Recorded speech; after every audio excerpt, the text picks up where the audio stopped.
2, 3, 2. Welcome to Annapolis Mosaics. Our program spotlights people in our city who are involved in activities designed to promote good human relations. I am Michael Keller, the chair of the Annapolis Human Relations Commission and your host. The commission is a city board that seeks to promote equal opportunity and to eliminate discrimination. My guest today is Rob Levit of Creating Communities. Rob, welcome to Annapolis Mosaics. Thanks, Mike. It's a pleasure to be on the show. Let's start by telling our viewers what Creating Communities is all about. Okay. Creating Communities is a 501c3 nonprofit corporation operating in Annapolis, based right out of Eastport, right here in our city. And basically, we bring the power of the arts to the community, more specifically to under-resourced or underserved areas of our community where the arts can be a powerful life tool and as a vehicle to transform lives. Tell us a little bit about how, when, and why Creating Communities got started. Okay. I'm a professional musician. I've been a professional musician since I was 20 years old. I'm turning 21 next week, so I've been doing it for about a year. No, I'm just kidding. That's that part's a joke. But I've been doing it for about 20 years. And all along the way, I've had these wonderful experiences where using the arts and the music that I play has had an influence on people. And every time I had that experience, I'd say to myself, you know, what would happen if I push that a little farther? What would happen if I tried to go a little deeper with that music or that art? How can I expand on these kind of interactions I have with people that help people and really elevate them and make them way bigger than myself, making them way bigger than the things that I want to do, and really kind of start to share them with the community? What organizations, individuals, and others do you actually work with? Does Creating Communities collaborate with? Okay. Well, I'll give you a little evolutionary history here. One of the earliest projects I did was with the Hospice of the Chesapeake. Mm-hmm. And they approached me. I had a lot of mutual friends and contacts there. They approached me and said, how would you like to make an album for friends, families, and patients of the Hospice of the Chesapeake? Well, of course, you know, that's an opportunity of a lifetime. So I visited patients at the Mandarin House, which is a house operated by Hospice of the Chesapeake, which is, you know, end-of-life care for people that, you know, are getting ready to die, basically. And they give them this wonderful care there and do all these wonderful things for them there. And I had the opportunity to actually go in to the rooms of patients and play for them. And let me tell you, I learned more about myself than I could ever give to these wonderful people, because most of them were so gracious and dignified and wonderful people, and really started to say to myself, this is about a community. It's not just about I'm going in to do someone a favor and play music for them. That's not the way it works. By going in and sitting and playing for people, you're having an exchange. They're teaching me something. They're teaching the people we work with something, and I'm giving them something. So that's why I called it Creating Communities, because even in this small little interaction, you're creating a community, even if it's of just two people. Now, kind of fast forward into that, a few years ago, I received an award from Mayor Moyer, as did the director of Arundel Lodge, and some of the employees of the Arundel Lodge said, "Hey, you know, we know about your music. How would you like to come over and start a band over at Arundel Lodge, working with adults with mental illness?" And I'll be completely honest with you, because I think it's important to share your journey and your honesty. Is I did not want to do that. I was frightened to work with people with mental illness, because a lot of times they're really different than us, and a lot of times, actually, to be honest with you, they're not that different. So anyway, I had the opportunity to go over there and overcome that fear and work with these absolutely magnificent, wonderful people and make a CD with them of their music, make a book of poetry and a book of their art, and really kind of collaborate with them. So it went from kind of being an individual project to a more expanded group focus. I was very impressed in going through your website and looking at the vast number of ongoing projects which you have. Would you like to talk about? Could you describe what some of these are? Absolutely. We have what we call a flagship program. Our flagship program, which is it's started off as a single week, and now it's an all-year program. It's called the Arts Mentorship Academy. And what we do is we give scholarships, 100%, arts scholarships, food, snacks, cultural enrichment, all kinds of stuff, to students that would otherwise have not the opportunity to participate in such programs. Okay? Now, we get referrals from Department of Social Services, the Lighthouse Shelter, Anne Arundel County Public Schools, and the Box of Rain Foundation, which I would like to mention in a few minutes. And all year long, we're reaching out to these kids. And the reason why the programs are ongoing, and I'm really glad you brought that up, because a lot of times programs are very segmented. We keep them going. You know why? Because we want to make sure that we're involved in the lives of these children on an ongoing basis so that they have robust, creative, useful, life-changing activities to engage in all year long. And I'll give you just a very brief example. We did a Whole Foods mural project. We brought all our kids together over at Eastport United Methodist Church. We had a dinner for them, and they made blueprints of all these different murals that they wanted to create, all about Annapolis. You know, as a matter of fact, we have a beautiful mural the kids did of downtown Annapolis. And they designed them, and they implemented them, and then we had a big paint day. It was like a barn raising over at Whole Foods where we all went down there and collaborated on that. So we've got programs like that running all year long. That's just a small example of one. How about the organization you mentioned that you were going to come back to? Oh, yeah.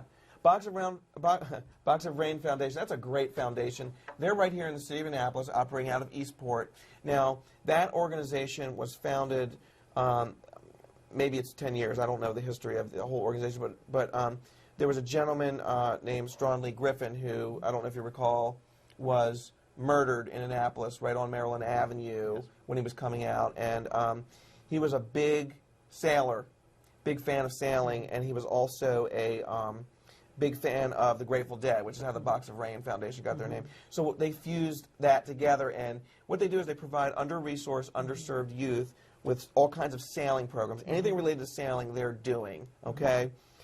They've been a wonderful resource. Their executive director is Kelsa McLaughlin, and we have a great reciprocal relationship. They refer us kids from their programs when they're not active with their programs. We refer them, kids from our programs. And I got to say, you know, you're in the Human Relations Commission. That's a unique model because sometimes people are not good collaborators and they don't always want to share their kids. But you know what? We don't own our kids. Our business is making sure that our kids have every opportunity, regardless of the organization. We want our kids participating in any program that will transform their lives possible. So I think that collaboration piece with Box of Rain and creating communities is pretty special. You've got a program called Voices of the Elders, do you not? Yes. Share a little bit about what that's all about.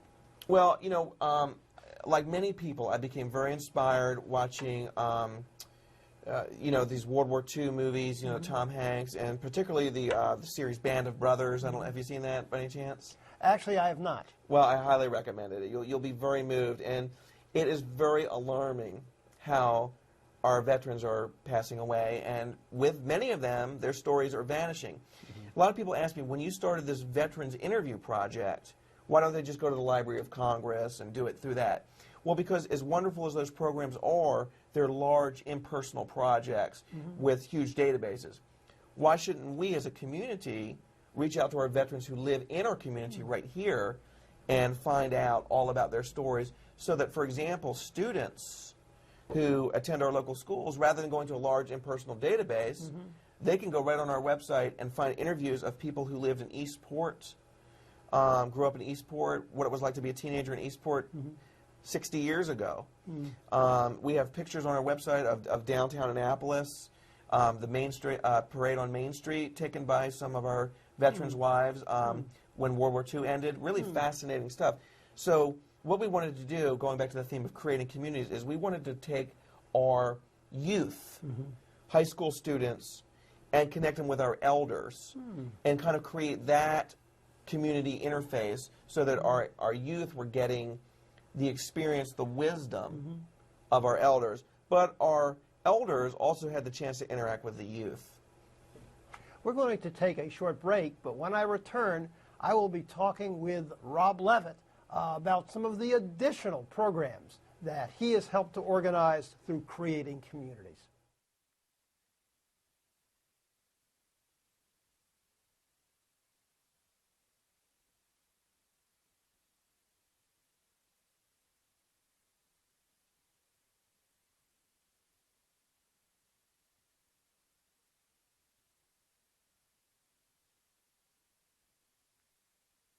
We're talking today with Rob Levit, the founding director of Creating Communities. Rob, could you talk to our viewers a little bit about some of the art enrichment programs that you offer as part of Creating Communities, and also a little bit about your relationship with something called Hope House? Okay, excellent. Well, those two tied together. So what we mean by arts enrichment, I'll tell you what Creating Communities does not do. What we don't do is provide, as an organization, what we call ad hoc arts activities. I think it's wonderful that people take an arts class or a guitar class, and I'll come to that in a second. But unless the arts activity has a purpose to transform lives, to learn how to collaborate, to learn how to communicate, unless it's a group activity, then we're not really involved in it, because the whole point is to move beyond the arts for art's sake. Now, it's wonderful just for your own personal enrichment, but when it comes to transforming the lives of the youth living in our community or working with people in drug addiction, they need what we call modalities that are transformative, okay? So an example is our project at Hope House. Hope House is a residential drug treatment facility on the former grounds of the Crownsville State Hospital. And we approached them about a year and a half ago to do what was then known as our Art Cart program, which we took little red wagons into Anne Arundel Medical Center, into the rooms at Anne Arundel Medical Center, and sat with patients who were about to have surgery and were very anxious about a lot of things, or were lonely. I mean, really, honestly, it was amazing to see that some patients had no family visitors. They would rely on clergy or us to come in and visit them. But we realized very quickly that again, we could change this from a smaller experience of visiting one bed at a time, which is certainly worthwhile, but transforming it into more of a group program and really creating a robust program about it. So we went to Hope House and initially said, hey, here's our Art Cart program. We'll bring it over. We'll do these little arts activities for you. But when I went over and observed some of the counseling sessions, the group counseling sessions, I said, you know what? We can provide what we call multisensory modalities, because we have to understand that not everybody learns by reading a book. Not everybody learns by talking. People need hands-on activities. They need what we call to embody and emotionalize experiences to really learn them. So we sat down with Hope House and said, hey, what are your goals in recovery for your clients? And for every goal, we came up with an arts enrichment activity that, in addition to talk therapy, would elevate the activity. So we did, we brought in a movement instructor to do meditative movement, because if you're isolated and you're in drug addiction, you retreat into yourself, okay? But when you learn how to move and be a little bit more open, your world opens. So things like that. We did this thing called Paint Your Emotions, where, again, if you're in addiction, you're going within, and you're repressing your emotions. You don't necessarily want to share how you're feeling, especially if you're struggling with things like depression. But if you can give someone an easy way, and we're not talking about painting Mona Lisa pictures here, we're talking about just expressing your emotions in a very basic, primal way, all of a sudden people open up. Now, at the end of our Hope House project, we had the opportunity to read some of the evaluations, and some of the patients said, this is what had the most impact on me, these arts programs. So I said, you know what, we're on the right track. So let's not end this program. Let's see now, make it more robust. Let's see what we can do to reach out to these folks. Now, let me tell you something. When you live in Annapolis, there are people who, unfortunately, suffer with drug addiction just like everywhere else. We cannot turn our backs on those kinds of people. We need to reach out to every person that we can and give them the tools that are necessary to reintegrate into our world and really discover their true worth, which is really pretty much immeasurable. So that's what we did over at Hope House. Okay. How about with the Arundel Lodge? Okay. Arundel Lodge was one of our first early programs. That's Arundel Lodge is a nonprofit organization in Anne Arundel County and Annapolis that serves adults with severe and persistent mental illness. And when I received an award from Mayor Moyer a few years ago, several of her staff from the Arundel Lodge, the executive director, received a same award. They said, come on over and start a band. And I didn't really want to do that. But when I went over there and I walked in the front door of that Arundel Lodge the very first day and felt the warmth, the love, and the striving of these people to learn and to grow, I said, I'm never going to leave here if I can help it. So I did stay there for about a year and a half, maybe it was closer to 2 years, and we produced a book of poetry, a CD of original compositions and art, as well as murals. In addition, we took that art out into the community, and we had art exhibits, and since Creating Communities has left Arundel Lodge, they have kept their own artist in residence program going. And at first I was kind of like a little bit hurt because I was like, well, what about Creating Communities? But you know what? And then I realized I had to grow up and be a big boy, is that things are about passing the torch on. You can't just keep something for yourself. So actually, once I was able to reorient my mindset, I realized, well, that's exactly what we're supposed to be doing. We were never meant to stay there forever. You're supposed to pass the baton to the next person. And I think the greatest thing is that things are renewed and regenerated in other organizations. That's what our purpose is. And how about the work that you're doing with the Children's Guild? Children's Guild, currently we're inactive with the Children's Guild, but that was an awesome program, and that was funded by the J.M. Kaplan Foundation, which has strong ties to Annapolis. And it was when we very first started, and they said, they were very generous. They said, you take these funds and you use them how you see fit. So I remember meeting some folks from the Children's Guild, which operates here in Annapolis in Anne Arundel County. It's for children with severe behavior and emotional problems. And I got to be honest with you, it gets pretty wild over there, and the kids do have some pretty severe problems. However, you can feel the love. You can feel those kids wanting to learn. And I remember walking in there, those stairs, going up the stairs there over at the Annapolis Middle School, where it used to be based, thinking, you know what, this is going to be one of the greatest experiences ever. So what we did there was what's called arts integration, which is a little bit different from some of our other programs. What I did there with Creating Communities was collaborate with teachers. So if they're learning American history and Civil War, we wrote raps about Civil War history, okay? If we were working on geometry, I showed them how to use modern artistic paintings to create geometric patterns and be able to measure triangles and stuff like that. So really getting into what we call multi-sensory learning, giving students who maybe have some behavior issues, instead of keeping them cramped up in a chair, giving them interactive ways to learn, ways that they didn't even dream possible. Oh my gosh, I can learn that way. So I remember working with a lot of those kids, and I hope to go back to the Children's Guild and do many more projects. And how is this all related to something called the Secret Club? The Secret Club. Boy, you really know all of our programs, huh? Well, there's another small organization operating in Annapolis, and that's called the Perinatal Loss Center, Perinatal Loss Support Group of Anne Arundel County. They work with Anne Arundel Medical Center.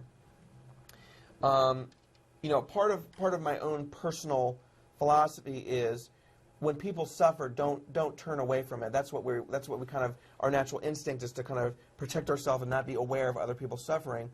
And through my musical performances at the benefits for the Perinatal Loss Support Group, I came to understand what it is when women unfortunately lose their infants through miscarriage or stillbirth or other or complications during pregnancy. Really things that are really unpleasant, unfortunately, and sad to talk about. So I said to them, let's do something together. Let's create a community and make sure that you're not this small community that nobody knows about. You only know about them when you need them sometimes, kind of like hospice. But let's have an art exhibit. And I read online about this woman up in Massachusetts named Laura Seftel, who created this whole art exhibit by women who had been through perinatal loss, and she created all these artistic exhibits that you can rent and bring down to Annapolis. So that's what we did. We had it over the Unitarian Church right here in Annapolis, and some of the pictures ran the gamut, just like what you said. Some of them were really sad and depressing, and some of them were really uplifting. So it's really interesting to see how different people grieve differently at different stages of where they are. And for some people, a kind of a depressing picture allows them to kind of get rid of those, not get rid of, but to transform those feelings and kind of not internalize it. Because I think sometimes when we internalize some of the pain that we have in life, and everybody has it, let's face it, I know I do. When you internalize it, sometimes you don't have a chance to express it. So that's what creating communities does. We want to create those opportunities for people to express things that otherwise would not be expressed. You've got a venture underway related to an organic garden, don't you? Okay. Well, boy, you're really going deep into our website there. Well, that project's currently on hold. We would like to do that. And someone else says, well, organic gardening is not an arts project. Everything we do is arts-based. Well, it is. I certainly consider the horticultural arts an art. It takes discipline, it takes creativity to lay out a garden. What my dream would be that we could collaborate with one of the low-income housing neighborhoods in the city of Annapolis. I would really like to work at Harbor House with creating communities right here in Eastport because I am an East Puerto Rican and proud of it. And we would like to put in an organic garden, collaborate with other architectural garden people, the community of Harbor House or a similar community would be responsible for that garden to grow some organic vegetables and put in maybe a rain garden and some things that are really good for the environment. Empowering youth and even elders. I know that over in Harbor House there's some elders over there who really already are wonderful gardeners. Let's bring them together. Tell us a little bit about how you get the funding for these enormously exciting programs that you're doing. And at the same time, I'm sure there's going to be many of our viewers who are going to say, gosh, I'd like to get involved with this organization. So also share with us some contact information, phone number, website, and the such. But first, where do you get the money to do all this stuff? Well, I'm glad you asked that because we are struggling for funds, and we need funds. So I'm going to just tell you that directly right up front. Honesty is the best policy. When I first started creating communities 3 years ago, I took it as a badge of honor that we would operate on very low expenses. But you know what? Over the long run, that is not sustainable. We need the support of the community here in Annapolis, Anne Arundel County, to help us sustain and grow and nurture these programs. Okay? Right now, we've been very fortunate. I think we're going to be getting some really nice-sized grants in 2010 from some private foundations who finally know who we are after 3 years of struggling out there in the field. You want our website? Yes. I got it. All right. Our website is www.creatingcommunities.net. That's www.creatingcommunities.net. And that's getting ready for a nice overhaul. But our contact and basic information is up there. You can reach me directly at 410-263-6265. We do need volunteers, but if you volunteer for creating communities, volunteerism is not always about, I want to do this, I want to do this. We need people to be true spirit volunteers and come in and help us out wherever is needed. You got to pitch in where you can. It's not always a glamorous assignment, but we need help, we need funds, and we need volunteers. I'm grateful that you invited us on the show today. Thanks for having us. Appreciate it. Our pleasure. And thank you for viewing our program today. Please join us again on Annapolis Mosaics. If you would like to have more information about the Annapolis Human Relations Commission, simply jot down the information on your screen. You can reach us at 410-263-6265. 7998 or at email at hrcommission@annapolis.gov. You can also check out our page on the City of Annapolis website. Go to www.annapolis.gov, click on City Government, then Boards and Commissions, and then you can scroll down to the page of the Human Relations Commission. And always remember the words of Dr. Martin Luther King Jr., who said, "We have flown the air like birds and swum the seas like fishes, but have yet to learn the simple act of walking the earth as brothers and sisters."